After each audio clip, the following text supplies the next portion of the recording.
Hello, everybody. Nehemiah Richmond here.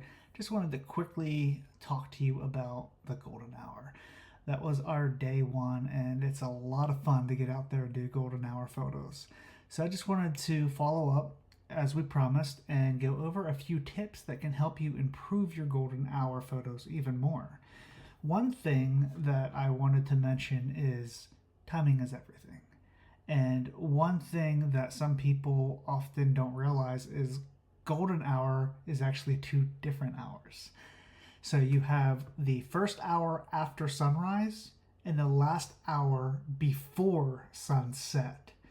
So ideally, you want to arrive early and take advantage of that extra time that you might have to set up, kind of scope out a few areas and decide what you want to take pictures of. That way, you can take full advantage of the range of light that you have in that hour. And positioning is really everything.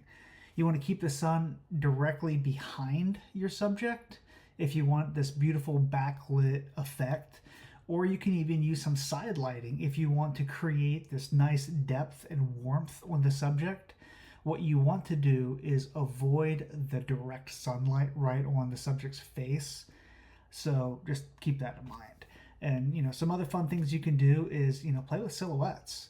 It's not a common thing to do with the golden hour, but you can totally do silhouettes, and in doing that you can capture this really dramatic, dynamic lighting from the golden tones that illuminate the background on your silhouette. So it's a fun thing to do, so give it a try sometime.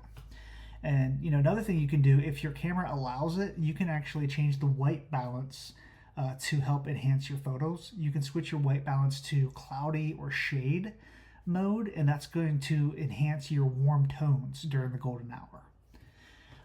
And then another thing, if you have control over your aperture, if you're using a DSLR or some, I think, phone cameras can now change the f-stop, especially in portrait mode on an iPhone. Shoot in a low aperture, wide aperture, however you want to call it. Wide aperture means low aperture, which means a lower f-stop, such as like f1.8, 1.8, 2.8, 3.5, 4.5. Really you want to keep it under an f-stop of 5.6 when you're taking these kind of shots. And that's going to create that soft background blur, also referred to as bokeh. And it's going to allow that warm glow to stand out more when you have that lower aperture. So if at all possible, keep it down as low as possible, 1.8, 2.8, somewhere around there if you can. Capturing movement. Have you ever thought about doing that? During the golden hour, the light enhances movement.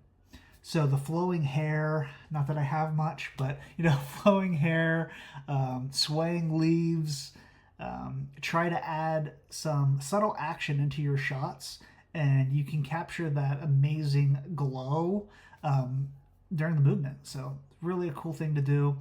And then, the last thing to think about is post-processing. So during the actual photo taking, it doesn't have to be perfect. I mean, you want it to be as close to it as possible because you want to limit the editing that you do. But during that editing time, you can actually enhance your golden tones by increasing the warmth or even the vibrancy. But again, avoid over editing because you want to keep your photos as natural and as close to what you took as possible for multiple reasons. When you over edit it, it doesn't look authentic. It doesn't look real. And over editing can also reduce the sizing of your photos, or reduce the quality of your photos rather.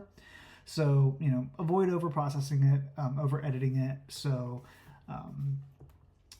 those tips should help you a lot. And then one other thing to think about is professional photographers, especially out there doing landscape photography and such, you're going to probably get about 1 out of 100, maybe 1 out of 200 photos that are great. And when I'm talking about great, I'm talking, like this picture, I would submit for a photo contest, kind of great. You're going to get a handful, probably 20, 30 really good photos. But that one photo that just stands out from the rest, that's like, wow, this is really great. You're going to get about 1 out of 100, maybe 1 out of 200 photos that you take on an outing, is about the rule of thumb from what you're going to get. So don't expect every photo to be great, because they're not going to be great. There's setup, there's getting different angles, experimenting, get low, get high, just try a lot of different things, and take enough photos and you're going to get that really, really great photo that you're going to want to show everybody. All right, well, that's all I have for today. I hope these tips help you.